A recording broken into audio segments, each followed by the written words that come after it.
Bukod sa masarap ito, dahil bagong gising kayo, mas mainit ang mga katawan ninyo. Kapag ganitong posisyon na ginawa ninyo, maglalapat ang mga katawan ninyo. Magsasanib ang mga init nito. Nakadesign ang posisyon na to na nakatalikod ang babae at ikaw naman ay nakaharap. Maitim ba skin? Underarm at singit mo? K-Skin ang bahala sa'yo. Premium ang ingredients, paraben-free and sulfate-free, and FDA-approved, kaya safe for everyone. With K-Skin, ibalik ang alindog mo.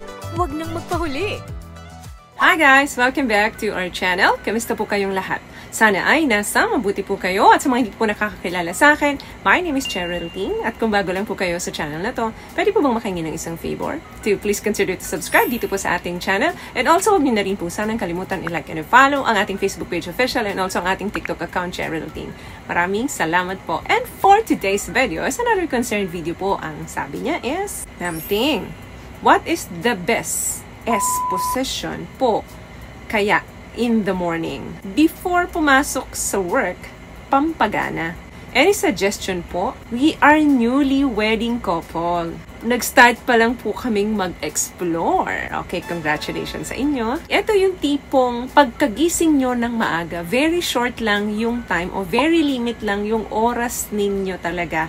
Kasi nga, papasok na kayo sa work. Pero dahil kailangan nyo nga, kaya dapat umisa ka. Alam nyo po, pag bagong gising tayo sa umaga, napakainit ng katawan natin. Ang morning S po is one of the most underrated forms of S intimacy. It's lazy, sweetie, sexy, but incredibly intimate. Meaning, mas mataas ang testosterone level ng mga kalalakihan in the morning. Ang mga babae naman, dahil galing sa pagpapahinga, mas ganado yan. Number 1 na S position na masasuggest ko in the morning is ang spoon. Isa sa pinaka-easiest way na position in the morning ay ang spoon. Bukod sa masarap ito, dahil bagong gising kayo, mas mainit ang mga katawan ninyo. Kapag ganitong posisyon na ginawa ninyo, maglalapat ang mga katawan ninyo. Magsasanib ang mga init nito. Nakadesign ang posisyon na to na nakatalikod ang babae at ikaw naman ay nakaharap sa kanya. Bukod sa magkikiskisan ang katawan ninyo at magsasanib ang mga init ninyo, mas madali kang makakapenetrate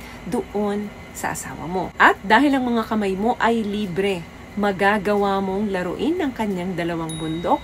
From her behind, magagawa mo rin na laruin ang kanyang tinggil gamit ang mga daliri mo. Yung combination na ganito is feeling incredible. Kung meron kang laruan, nako, pwede mo rin niyang gamitin sa kanya. Sa pamamagitan ng paglalaro sa kanyang mani habang ikaw ay pumapasok sa kanyang pechay, pwede mong mapasaya talaga yung asawa mo. Papasok kayo sa trabaho ng may ngiti sa mga labi nyo. Magandang combination ito in the morning kasi bukod sa mabilis na siya, magkadikit pa ang mga katawan ninyo at libre ang mga kamay ninyo pareho na pwede ninyong ilagayan or gamitin yan sa ibang parte ng mga katawan ninyo. Pangalawang posisyon, ito yung undercover lover. Dahil nga nakakumot kayo pareho, pwede ninyong umpisahan ito sa pamamagitan ng oral. Bumaba ka kay Mrs. Oral S in the morning is really fun. Very intimate at talagang mag-e-enjoy ang partner mong babae. Then, after na bumaba ka kay Mrs., si Mrs. naman ang bababa sa'yo. Dito, syempre, dapat medyo bagalan mo. Huwag mo naman i-rush yung pagkain kay Mrs. Inire-ready nyo na yung sarili nyo para sa isang missionary or other comfort position na alam nyo pareho kayo nag-enjoy. What I love about this product, itong No More Dark Secret ng K-Skin, bukod sa may advanced whitening na siya na kung saan pwede niyang matulungan na pumuti yung mga singit-singit mo, moisturizing, meron siyang anti-irritation, antibacterial, maintain healthy pH level. Hindi lang pambabae, meron din po tayong pang-lalaki. Another thing, magsabay kayo mag-shower. Sabunan mo si Mister, sabunan mo rin si Mrs. Dito, magandang gumamit ng laruan, especially sa babae.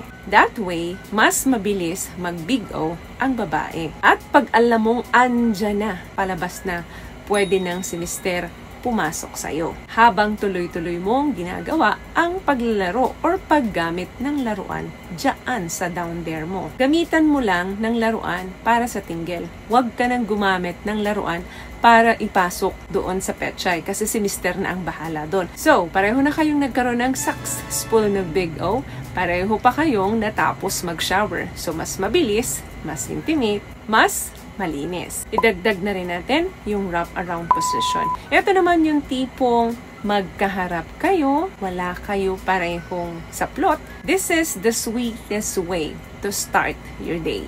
Face each other, wrap around your legs dun sa partner mo.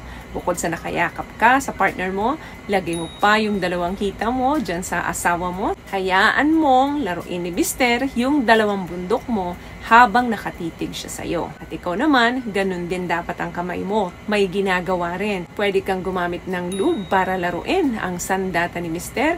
Mas madulas, mas suwabe ang hagod. Mas masarap yan para kay Mister. Medyo pang tamad ang posisyon na to. Pero mas relax kayo. Sa pamamagitan yan, pwedeng makatapos si Mister. At pwede ka rin makatapos kasi hindi lang naman yung dalawang bundok mo ang lalaroan ni Mister, pati yung nandoon sa pinaka down there. Plus, you get to wake up in each other's arm. Nasa arms kayo ng isa't isa, magkaharap, then sabay kayong makakatapos o pwedeng mauna si Mister o pwedeng mauna ka, pero nakikita nyo yung reaction ng isa't isa, diba? Sobrang sweet niyan. So, I hope may nakuha kang tips sa mga napag-usapan natin ngayon. At kung nagustuhan mong ating video, please give it a thumbs up, comment down below, and also share this video na rin po sa mga kaibigan na sa tingin mong matutulungan ng video natin. Once again, palagi po kayong mag-iingat at palagi po kayong manalangin. Thank you guys for watching and see you in our next one. Always love yourself and be a blessed thing. Bye!